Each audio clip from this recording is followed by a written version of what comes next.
Selasa sore, Deddy Mulyadi, Erwan Setiawan menjadi pasangan calon gubernur dan wakil gubernur Jawa Barat pertama yang mendaftar ke KPU Jawa Barat. Iring-iringan kirap mengawal keduanya dari Stadion Sidolik atau Stadion Persib ke kantor KPU.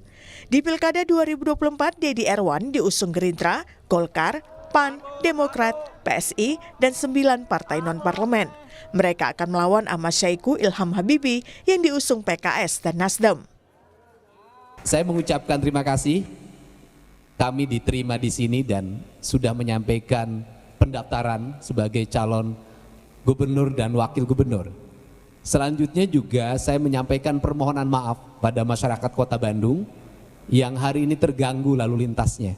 Semoga terganggu lalu lintas selama 2 jam, membangun kesejahteraan selama 10 tahun ke depan. Sementara itu, di Jawa Tengah, pasangan Andika Perkasa Hendrar Prihadi resmi mendaftar ke KPU sebagai calon gubernur dan wakil gubernur pada Selasa siang. KPU Jateng menerima pendaftaran Andika Hendi yang didukung PDIP setelah memastikan kelengkapan dokumen persyaratan dan kelengkapan persyaratan paslon. Andika Hendi akan bersaing dengan Ahmad Lutfi Taj Yassin yang diusung Koalisi Indonesia Maju. Dan selanjutnya kami siap untuk melaksanakan tahapan berikutnya dari pilkada sesuai dengan keputusan berikutnya dari KPUD Provinsi. Yang jelas masyarakat Jawa Tengah yang nanti menurut saya akan diuntungkan dengan adanya beberapa calon ini sehingga mereka bisa menentukan pilihannya sesuai dengan hati. Berbeda dengan Jawa Barat dan Jawa Tengah, KPU Jakarta belum menerima satu pendaftar pun untuk Pilkada 2024. Rencananya, pasangan Ridwan Kamil Suswono yang didukung Koalisi Indonesia Maju baru akan mendaftar hari ini.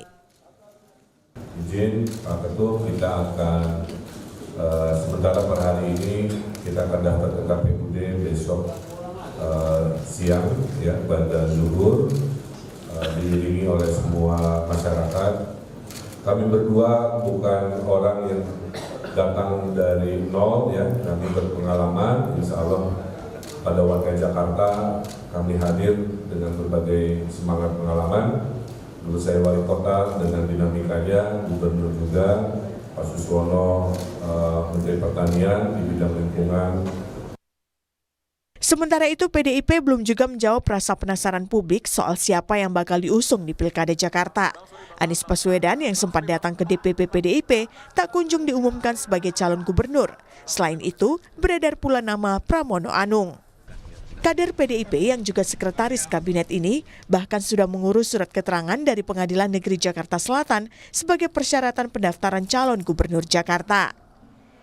Memang benar, sudah ada permohonan surat keterangan ke Pengadilan Negeri Jakarta Selatan yang diajukan oleh pemohon atas nama Bapak Pramono Anung dalam kepentingan untuk persyaratan pencalonan sebagai gubernur DKI. Surat tersebut sudah diterbitkan pada hari ini tanggal 27 Agustus 2024.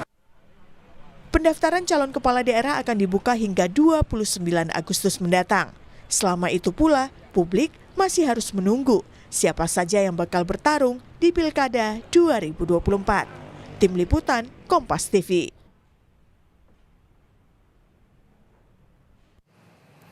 Di hari pertama pendaftaran Pilkada 2024, Deddy Mulyadi, Erwan Setiawan menjadi pasangan calon gubernur dan wakil gubernur Jawa Barat pertama yang mendaftar ke KPU Jawa Barat. Sementara di Jawa Tengah, Andika Perkasa, Hendrar Prihadi juga resmi mendaftar dengan dibukanya pendaftaran. Maka peserta pilkada bisa dibilang sudah siap untuk bertarung. Lalu seperti apa persiapan peserta yang akan bertarung di Pilkada 2024 termasuk di Jakarta? Akankah ada kejutan dari PDI Perjuangan di Pilkada Jakarta? Kita akan bahas soal ini bersama sejumlah narasumber. Ada Wakil Sekretaris Jenderal Partai Golkar Putri Komarudin, juru bicara PDI Perjuangan Ciko Hakim, dan Direktur Eksekutif Trias Politika Strategis Agung Baskoro. Selamat pagi Bapak-Bapak dan Ibu. Pagi. Pagi. Assalamualaikum. Waalaikumsalam. Warahmatullahi. Saya ke Putri dulu nih, Put. Hari ini RK Suswono yang akan didaftarkan katanya ya ke ke KPU, termasuk juga nanti ada calon independen Dharma Pongrekun dan Kun Wardana sepertinya akan direncanakan besok. Nah, bagaimana kabar Golkar ini menyiapkan RK untuk menghadapi persaingan sejauh ini? Ya, tentu dengan didukung koalisi yang alhamdulillah sangat solid, kita punya 12 partai sekarang yang mendukung Kang RK dan juga Pak Suswono, yang masing-masing ada 10 partai yang mempunyai kursi di DPRD DKI dan totalnya 91 dari 106 kursi yang ada di DPRD DKI. Dan ini tentu menjadi modal yang insya Allah sangat kuat untuk kita nanti bisa meningkatkan elektabilitas tentunya dan juga mensosialisasikan bersama pasangan Kang RK dan juga Pak Suswono. Dan kalau kita lihat misalnya tren elektabilitasnya Kang RK sendiri kemarin ketika head to head dengan salah satu calon yang digadang-gadang kemarin menjadi salah satu calon yang terkuat di Jakarta, itu beliau elektabilitasnya sudah semakin tinggi di level 35% atau di head to head kan. Jadi ini menjadi peluang yang juga sangat baik, apalagi ini kemarin dilakukan surveinya di bulan Agustus dan ketika pendaftaran sudah dimulai tentunya akhir Agustus ini sampai dengan masa pemilu nanti di bulan November 2024, saya yakin masih akan banyak waktu untuk Kang RK dan Pak Suswono nanti mensosialisasikan program beliau dan tentu sepak terjang dan pengalaman beliau dalam mengelola wilayah industri di Jawa Barat yang tentunya akan menjadi modal yang sangat kuat. Dan ini juga akan menjadi salah satu pertarungan yang paling menarik karena daerah aglomerasi di mana kita sekarang duduk ini, daerah khusus Jakarta tentunya nanti akan menjadi salah satu percontohan bagaimana daerah khusus ibu kota ini nantinya bisa berkembang menjadi daerah perindustrian, daerah bisnis yang nantinya akan lebih strategis lagi tentu posisinya di Indonesia. Jadi tentu kami sangat berharap nanti hasilnya akan sesuai, yaitu kemenangan untuk Mas Kang RK dan juga Pak Suswono. Oke, tapi optimisme yang begitu kuat juga sepertinya akan diimbangi oleh lawan yang kuat. Dan lawan itu adalah kejutan dari PDI Perjuangan. Gimana Putri melihat ini? Iya, tentunya siapapun nanti yang akan didaftarkan oleh Partai PDIP Perjuangan dan juga partai lain yang belum bergabung dengan Kimplas, tentu kami akan bersungguh-sungguh dan tentu akan siap untuk bisa menghadapi seluruh kontestan yang nanti akan ikut bertarung, karena ini merupakan pesta demokrasi lagi-lagi seperti pada saat Pilpres dan Pileg. Tentu kita akan mengedepankan visi misi dan tentu program yang nantinya pasti akan langsung bermanfaat untuk masyarakat. Jadi insya Allah kita siap menghadapi siapapun calon yang nanti akan didaftarkan. Oke, Bung Ciko positif ya, Pramono Anung, Rano Karno yang akan didaftarkan nih ya? Insya Allah. Kalau Oke. tidak ada perubahan dan aral melintang. Oke, konstelasinya berubah. Sudah ditanya ke beberapa internal PDI Perjuangan begitu dari politisi PDI Perjuangan. Tapi kami juga ingin minta penjelasan lagi dari Bung Ciko. Mengapa manuvernya begitu begitu sangat dinamis menjelang pendaftaran ini, Bung Ciko? Sebenarnya nggak dinamis amat ya, karena selama ini memang kita nama-nama yang bermunculan dan bahkan nama dari tokoh di luar partai kami yang seakan-akan sudah hampir pasti dicalonkan oleh kami itu muncul dari media dan dari tokoh-tokoh lain di luar partai. Oke. Kami di kader internal jarang sekali menyampaikan siapa yang akan kami usung selama ini. Kebetulan saya sebagai juru bicara tim nasional pemenangan pilkada selalu mengatakan bahwa semua masih berpeluang sama dan pada akhirnya memang yang terbaiklah bagi partai kami, bagi rakyat Jakarta menurut kami itulah yang kami pilih. Kenapa Mas Pramono Anung dan Rano Karno misalnya? Kalau kita bicara soal kompetensi dan kualitas tentunya tidak bisa terbantahkan. Mas Pram pernah menjadi Wakil Ketua DPR RI, artinya pernah berada di legislatif, di internal pernah sebagai sekjen, artinya manajerial secara administrasinya juga tidak bisa diragukan lagi karena partai kami adalah partai yang besar. Dan kemudian beliau menjabat sebagai sekretaris kabinet. Nah ini juga adalah jabatan yang cukup puncak kalau kita bicara terkait dengan di pemerintahan. Oke. Kalau bicara soal Rano Karno ya tentu semua orang tahu siapa Sidul, siapa Galih. kita cinta dari SMA, tapi banyak juga yang mungkin kurang memahami bahwa beliau adalah tokoh yang beberapa kali menjabat di kepala daerah, wakil bupati, wakil gubernur, dan pernah menjadi gubernur, dan sekarang anggota DPR RI. Artinya juga sebagai tokoh elektoral, beliau tidak diragukan lagi sebagai tokoh yang pernah menjabat di tempat-tempat yang strategis dan tentunya memahami betul bagaimana membangun suatu daerah dan administrasinya maupun penganggarannya dan lain-lain. Oke. Sosok Mas Pramono Anung ya yang kita bicarakan pagi hari ini. Banyak publik yang menganggap, analis juga yang menganggap bahwa kenapa Pramono Anung, karena dirinya lama berada di internal istana begitu. Dan kita tidak bisa membantah juga, sulit untuk dibantahkan juga bahwa sosok Presiden Joko Widodo adalah sosok yang berada di balik orkestrasi Koalisi Indonesia Maju. Apakah alasan itu yang menjadi penguat Pramono Anung maju di Pilkada Jakarta? Enggak juga, itu hanya salah satu faktor. Justru di situ terbukti Mas Pram sebagai kader PDI Perjuangan yang loyal, yang tetap mengikuti arahan dari DPP dan Ibu Ketua Umum. Pertama, untuk tetap bertahan dan membantu Presiden untuk mensukseskan program-program di kabinet yang sekarang. Karena memang PDI Perjuangan berada di kabinet adalah sumbangsih bagi bangsa dan negara, bukan bekerja bagi orang per orang. Nah, ini yang harus diingat. Yang kedua, di situ terbukti bahwa Mas Pram ditaruh di mana saja, ditugaskan di mana saja oleh partai, di medan juang seperti apapun, dapat bertahan dan dapat berjuang dengan cara-caranya sendiri dan mempunyai keahlian dalam bidang komunikasi politik yang sangat handal. Nah, ini semua pasti diakui oleh banyak partai politik, banyak juga tokoh-tokoh di pemerintahan maupun di luar pemerintahan. Tapi itu hanya menjadi salah satu kelebihan. Artinya kelebihannya bukan berarti karena dekat-dekat dengan pemerintah, tapi kelebihannya adalah beliau sebagai sekretaris kabinet tentunya banyak melakukan dan banyak mengetahui hal-hal yang sifatnya terkait dengan pemerintahan, terkait dengan daerah-daerah dan lain-lain. Hanya sifatnya apa ya, pengetahuan soal birokrasi yang sudah begitu mumpuni, begitu alasannya. Tapi tidak ada apa ya, rahasia-rahasia tersendiri yang dipegang di balik Presiden Joko Widodo, nggak ada ya? Enggak lah, kita nggak mau terlalu jauh ke sana. Oke, Mas Agung, menarik ini. Di era pendaftaran calon ini begitu banyak drama, padahal belum dimulai pilkadanya, baru mendaftar calon, tapi dramanya udah banyak di Jakarta, di Banten kemarin. Golkar begitu mengejutkan, langsung putar arah yang sebelumnya mendukung Andra Soni dan Dimyati. Beralih ke Airin lagi.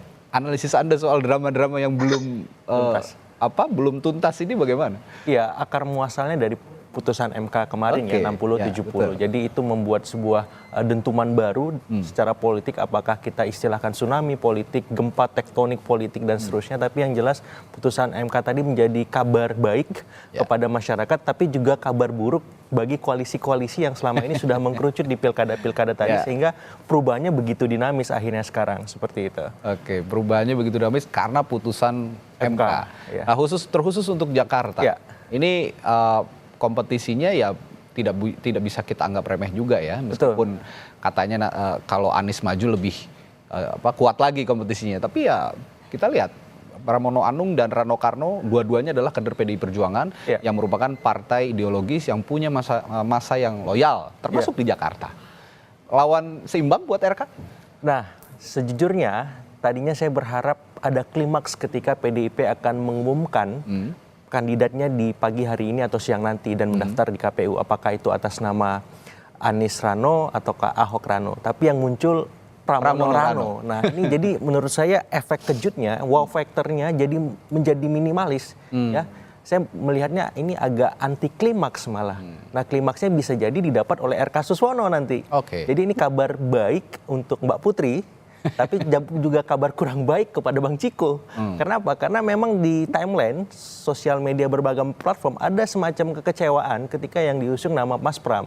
Karena kita tahu di survei, kalau saya basisnya survei karena lembaga survei seperti itu, melihat bahwa nama beliau belum muncul. Begitu juga nama Rano kurang kompetitif ketika dibandingkan dengan Pak Ahok misalnya atau Mas Anies seperti itu. Jadi saya melihat ini menjadi tugas besar bagi PDIP untuk menggenjot mesin-mesin politiknya ketika nanti masa kampanye dimulai.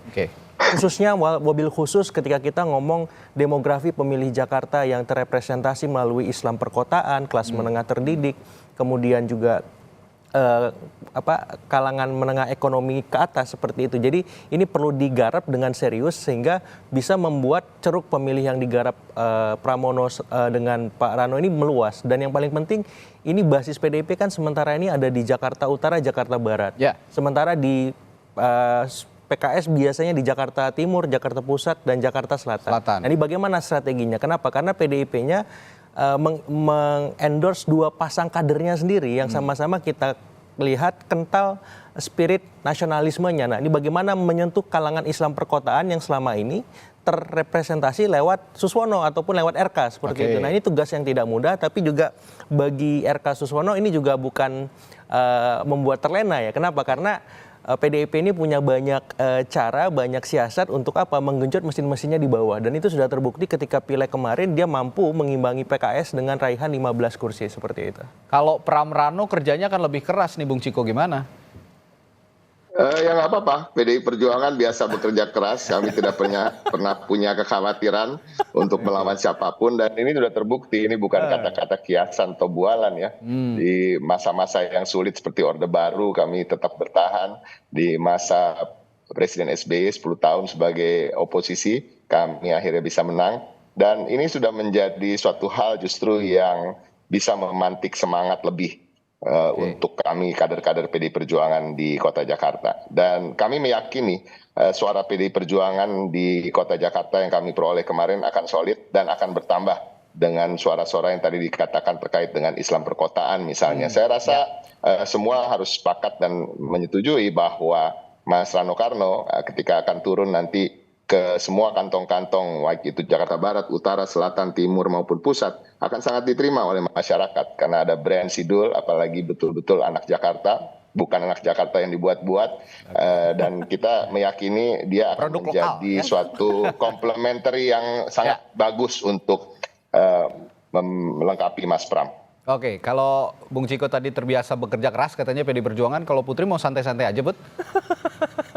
Kalau kampanye mungkin ada yang santai sih, karena kita tahu lah ya dengan peta politik yang terus berubah, dukungan juga tentunya untuk kandidat lain, ini membuat kita menjadi semakin waspada tentunya dan mengantisipasi segala kemungkinan.